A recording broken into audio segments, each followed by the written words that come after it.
So we're going to cover a button here, and to do that what you need to do is thread a needle with a double thread and put a knot a little distance from the end of that thread. And I've cut a circle that's not quite double the width of the button, so if I folded that across, it's just reaching. You don't want it to overlap as it comes to the middle. If you have a look here, we're going to do a running stitch a little bit in from the edge because we don't want to pull the fabric away. And on that subject, if you have a really loose woven fabric that you're working with, it's not a bad idea just to fuse it with just a little bit of very lightweight fusing, and that will cut down on the amount of fraying that will take place.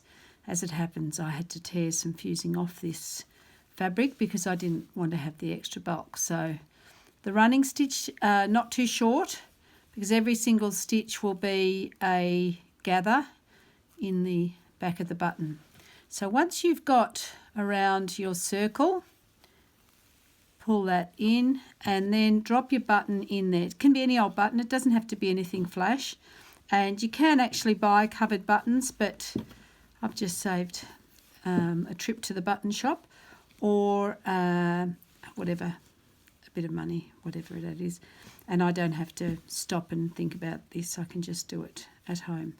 So now I'm just going to tie a little knot and draw in all of those sides. Just smooth that out so that your gather comes to the middle. See, that's coming up nicely.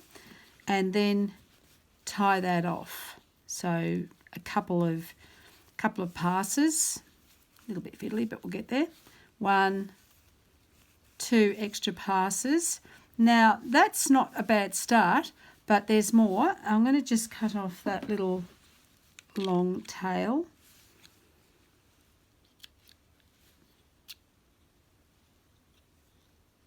Without cutting off the thread with the needle. Now what I'm going to do is I'm just going to go into one of the bits that are sticking out, and then I'm going to come into the next one, opposite, draw that in, and then finding something opposite again or approximately opposite, I'm going to go into that one, draw that in. This one looks like it's making a lump. So draw that in and just keep on going until you've got all of the pieces. Oopsie, that just pulled out the weave. So come in a bit deeper and then catch anything there and then go into this other one, which is creating a little bit of a lump. And just keep on going until it's firm, not necessarily super tight. You don't want it drum tight. And just do a few extra stitches just to get that so it's forming a neat little covered button on the other side. So, and then a couple of stitches just to keep it from fraying or coming undone. And then once you've got that, you can cut that off. Now this has got to go on top of our hat. If you do this before you sew on your lining, you can actually get access on both sides.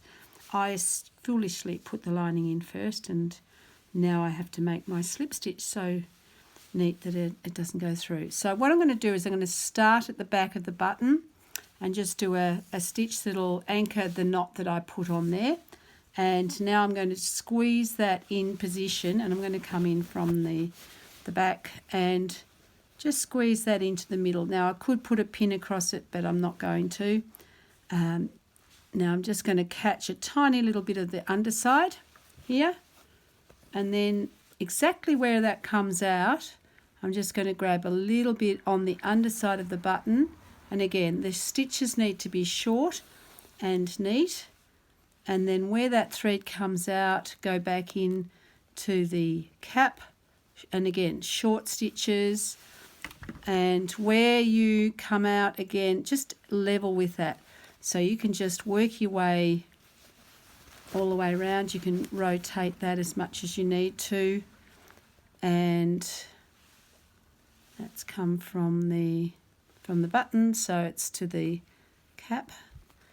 Now if I could play you some music now I would, because this is starting to be a clearly understood task.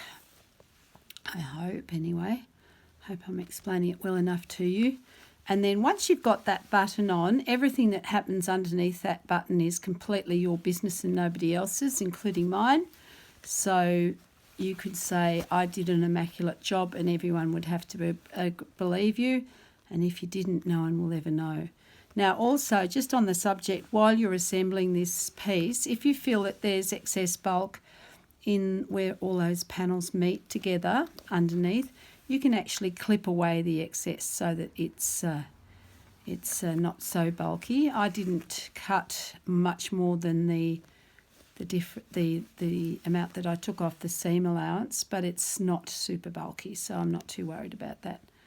So making my way around to where I started. Just make sure that when you're going into the cap, you're not going too far away from the button, because you don't want to be gathering the panels into the button. You want the panels to be sitting nice and neatly, and we want it to look as if it's just dropped on there and it's just sitting there. So a little bit more, and then we're somewhere. So if you want to, you could even edit that down to a single stitch, so you could catch the underside and then under the button, and that'll get you around there a bit quicker. So onto the cap and then into the button. Just make sure that the stitches are tucked in out of sight as much as possible. Now I actually think I've just about arrived at the beginning again. Yes, I have. That's fantastic. And now all we need to do here is we just need to go in here, come through, go back in through underneath. So what we're trying to do here is just do a couple of extra stitches just to make sure that it doesn't unravel later. So go through, come back out, and maybe one more just to be on the safe side. And then very neatly you clip off the excess thread, and that is, it's actually not quite in, it's not quite exactly in the middle, but it's too close to repeat, so I'm not going to take that off and put it on again. It's just my little leaning slightly forward.